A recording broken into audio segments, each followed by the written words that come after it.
Bonjour et bienvenue à toi dans ce message lumière de la famille Myriam. Nous sommes le mardi gras, la veille de l'entrée en carême. Mardi gras, un temps qui était choisi pour se réjouir, pour faire la fête avant d'entrer dans ce désert, dans ce combat avec Dieu, dans ce combat pour aller jusqu'à la résurrection. Mais c'est aussi un temps pour s'émerveiller à l'avance des prouesses de Dieu dans notre vie, dans ce temps de carême. Parce que Dieu ne nous laisse jamais seuls. Dieu nous invite toujours à aller plus loin dans l'espérance, dans la certitude qu'il agit, qu'il fait des merveilles, des prouesses pour toi, pour moi, pour notre monde entier. Mais d'abord et avant tout, je voulais te transmettre les salutations de notre petite sœur Suzanne, qui est toujours bien présente avec nous, même si on ne la voit plus beaucoup, elle est toujours là, très attentive. Et sais-tu que Suzanne me partageait quelque chose de très beau que je veux te transmettre aujourd'hui. Elle me disait, la vraie vie spirituelle commence dès lors qu'on est prêt à mourir.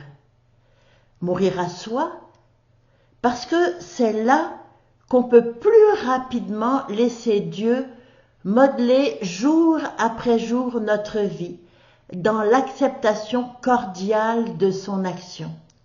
Vivre l'instant présent dans la paix de l'esprit. Et c'est un peu cet appel que je voudrais te transmettre. Je l'ai trouvé tellement beau.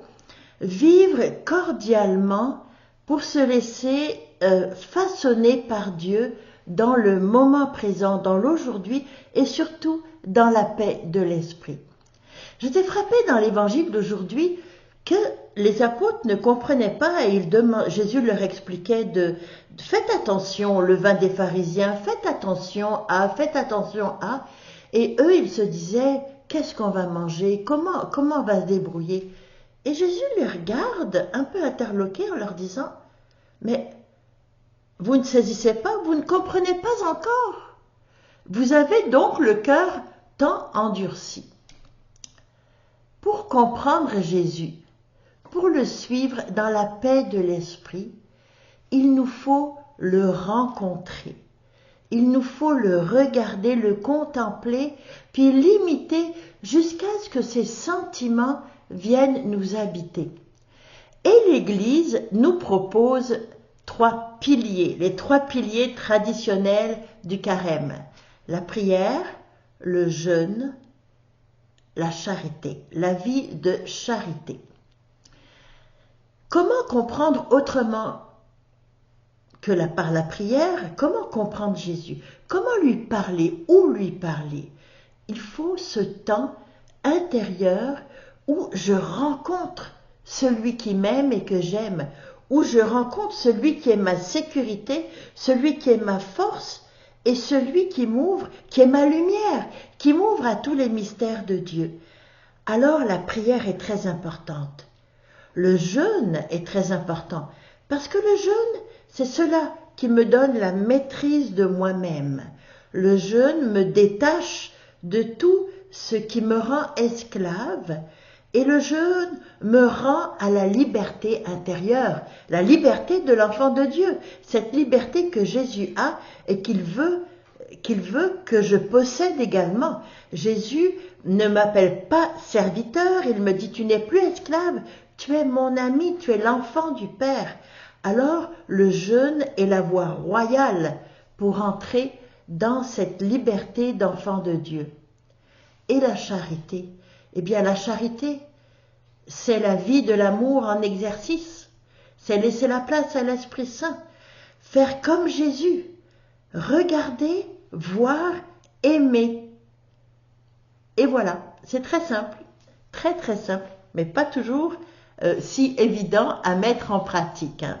Tout ce qui est simple n'est pas forcément toujours très facile à mettre en pratique. Alors, chaque événement devient une parole de Dieu, un moment où Dieu se rend présent. Il faut savoir reconnaître les événements, il faut savoir reconnaître Dieu dans l'événement, il faut savoir comprendre Dieu dans l'événement.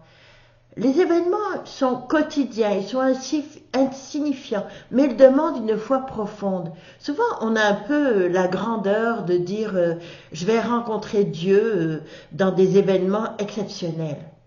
Oui, ça peut arriver bien sûr, mais n'oublions pas que Jésus s'est incarné dans une famille ordinaire pour vivre une vie ordinaire, et ce qu'il me dit, c'est que tout événement ordinaire, quotidien, est le lieu de la rencontre avec Dieu.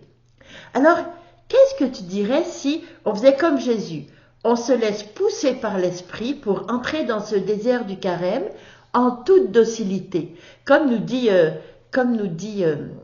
notre pape Léon XIV, il nous dit « Obéissons à l'Esprit Saint ». Alors, je te propose une chose.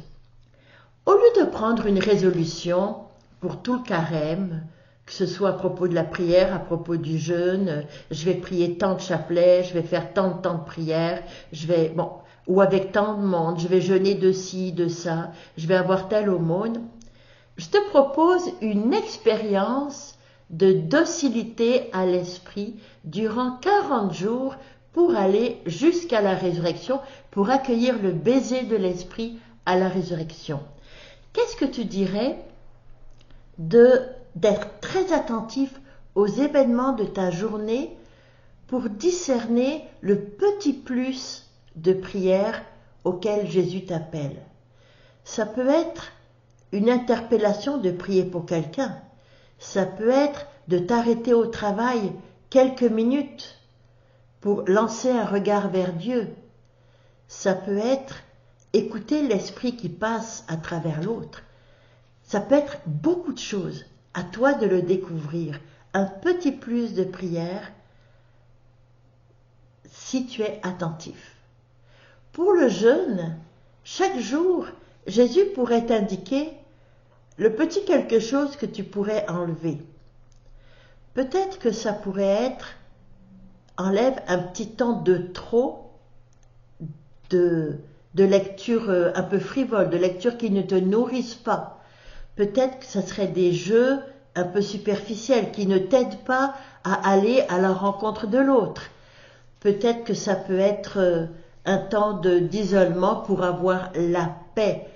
Pas la paix de Dieu, mais pour être tranquille. Peut-être un petit jeûne, on ne sait pas, mais Dieu te le montrera au fur et à mesure dans tes journées. Sois attentif à cet élan qui montera dans ton cœur, à cette interpellation, et tu verras que ça sera un jeûne très profitable. Et puis la charité. Oh mon Dieu, l'Esprit se fera une joie de te montrer chaque jour les petits actes d'amour en Dieu que tu pourras poser.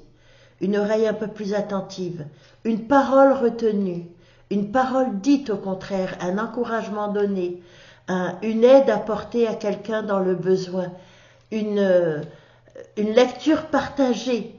Partager ce qui te fait vivre, partager ce qui te nourrit, partager ce qui t'émerveille. Être docile à l'esprit, c'est ça, attentif au petit plus de la prière, au petit moins que le jeûne te demande d'enlever, au petit plus de l'amour auquel tu es invité. Je trouve que c'est une très belle interpellation. Tu sais que Sœur Jeanne, notre fondatrice, te dirait bonne chance. Je crois que Sœur Jeanne te dirait, pas Sœur Jeanne, je crois que Suzanne te dirait, veux-tu avec moi entrer dans cette forme de carême d'obéissance à l'esprit chaque jour? Alors, ce sera mon carême, ça peut être le tien aussi. Et je voudrais te demander en même temps de prier pour Paul, le frère de Suzanne, qui a besoin, qui est pas en très bonne santé du tout et qui a vraiment besoin de la présence de Dieu. Prions pour Paul, mais aussi pour tous les autres Pauls à travers le monde entier, particulièrement ceux qui passent des moments très difficiles et qui n'ont personne pour les soutenir. Ce n'est pas vrai qu'ils n'ont personne. Ils t'ont toi, ils m'ont moi, ils nous ont, nous, les enfants de Dieu, la famille de Dieu. Alors passe une très bonne journée, bonne entrée en carême et à demain. Jésus.